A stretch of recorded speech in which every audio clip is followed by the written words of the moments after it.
నమస్తే శ్రీమాత్రే నమః శ్రీ గురుభ్యో నమః జూన్ నెల 5వ తారీఖు 2025 గురువారం నాటి పంచాంగం ప్రకారము శ్రీ విశ్వావసు నామ సంవత్సరం ఉత్తరాయణం గ్రీష్మ ఋతువు జ్యేష్ఠమాసం శుక్లపక్షం ఈరోజు సూర్యోదయ సమయం తెల్లవారుజామున 5:44 సూర్యాస్తమ సమయం సాయంత్రం 6:44 ఈరోజు తిథి దశమి రాత్రి 2:16 వరకు తదుపరి ఏకాదశి తిథి ప్రవేశము ఈరోజు నక్షత్రము హస్త ఉదయం 6:28 వరకు వర్జం మధ్యాహ్నం 1:01 నుండి మధ్యాహ్నం 2:49 వరకు దుర్ముహూర్త సమయం ఉదయం 10:34 నుంచి 10:56 వరకు తిరిగి మరల మధ్యాహ్నం 3:16 నుంచి సాయంత్రం 4:18 వరకు రాహుకాల సమయం మధ్యాహ్నం 1:52 నుంచి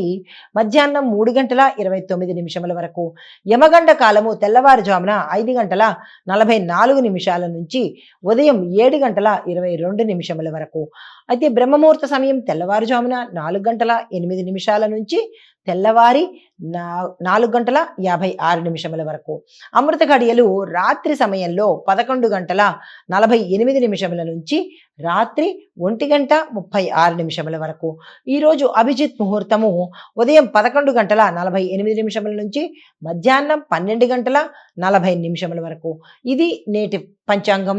నమస్తే. తదుపరి రాశి కర్కాటక రాశి. ఈ రాశిలో ఉండే వారికి మీ యొక్క పనుల్లో లేట్ అయ్యే అవకాశము, పోస్ట్ పోన్ అయ్యే అవకాశము ఎక్కువగా కనబడుతోంది. ఆత్మవిశ్వాసంతోనే ఈ రోజు ముందుకు వెళ్ళవలసిన పరిస్థితి కనబడుతోంది. ఆరోగ్యం పట్ల విపరీతమైన జాగ్రత్త ఈరోజు తీసుకోవాలి. అస్సలు ఆరోగ్యం బాగా కనపట్టలేదు.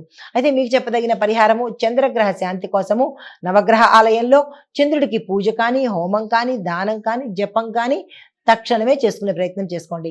తదుపరి రాశి సింహరాశి. ఈ రాశిలో ఉండే వారికి తీర్పులు చెప్పే విషయంలో స్పష్టత, క్లారిటీ ఇవ్వండి. సలహాలు ఇచ్చే విషయంలో కూడా ఇదే పద్ధతి పాటించండి. మిత్రుల సహాయ సహకారాలు సమయానికి అందుతాయి. ఆశించిన ఫలితాలు తప్పకుండా పొందుతారు.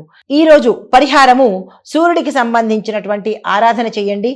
నవగ్రహ ఆలయంలో సూర్యుడికి సంబంధించిన హోమము, జపము, దానము ఇలాంటివి ఏవైనా మీ స్తోమతకు తగ్గట్టుగా చేసుకున్నట్టయితే సానుకూలమైన ఫలితాలు పొందుతారు. తదుపరి రాశి కన్యా రాశి.